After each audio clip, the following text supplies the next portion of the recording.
3000 பேருக்கு ரெடி பண்ணியிருந்தாங்க. ஆனால் வந்தது வந்து 3000த்துக்கு மேலே. இப்ப நம்ம கட்டுப்படுத்த முடியாத காரணம் அதுதான் நினைக்கிறீங்க? நம்ம உண்மையிலேயே அதுதான்.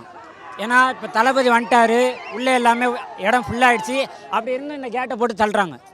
உள்ள ஒரு கண்ணாடிலாம் உடஞ்சிச்சு கேள்விப்பட்டோம். யாருக்கு அடி இது பார்த்துருக்கா? அடியெலாம் எதுவும் பெருசாலாம் படலை, கண்ணாடி தான் உடஞ்சி. அப்போவும் வந்து ஆனந்த் சார் எல்லாமே வந்து முன்னின்று பத்திரமா பார்த்து எல்லாம் நல்லபடியாக பள்ளிவாசலில் போய் திறங்க, இங்கே இடம் இல்லை, நல்லபடியாக தன்மையாக சொன்னாங்க. இருக்கட்டும். அவ்வளோ ரொம்ப தன்மையாக தான் சொன்னாங்க. தயவு செஞ்சு சொல்கிறத கேளுங்க, நோம்பு திறக்க டைம் ஆகிட்டுருக்கு. நீங்களும் காலையிலேருந்து கஷ்டப்படுறீங்க, நோம்பு திறக்கிறதுக்காக தான் வந்திருக்கீங்க, தளபதி விவசாயத்துக்காக தான் வந்திருக்கீங்க. ஆனால் வந்து இடம் பற்றா கூட பத்தலை. நாங்கள் எதிர்பார்த்ததை விட நல்லபடியாக கூட்டம் அதிகமாக வந்திருக்கு. அது ஒரே ஒருத்தருக்காக தான், தளபதிக்காக மட்டும்தான். ஆனால் தயவு செஞ்சு அவருக்காக பள்ளிவாசலில் போய் நோம்பு திறங்க, இடம் பத்தலை அப்படின்னு நிம்மதியாக தெளிவாக தான் சொல்லுங்கள். உள்ள என்னென்ன கொடுத்தாங்க, அது போய் என்ன அரேஞ்ச் பண்ணியிருந்தாங்க? நோம்பு கஞ்சி கொடுத்துருந்தாங்க, பேரிச்சம்பழம் கொடுத்துருந்தாங்க, சம்சா கொடுத்துருந்தாங்க. எங்களோட உட்காந்து தளபதி தொழுது நியத்து வச்சு சாப்பிட்டாரு, தொழுதாரு, எல்லாம் பண்ணார்.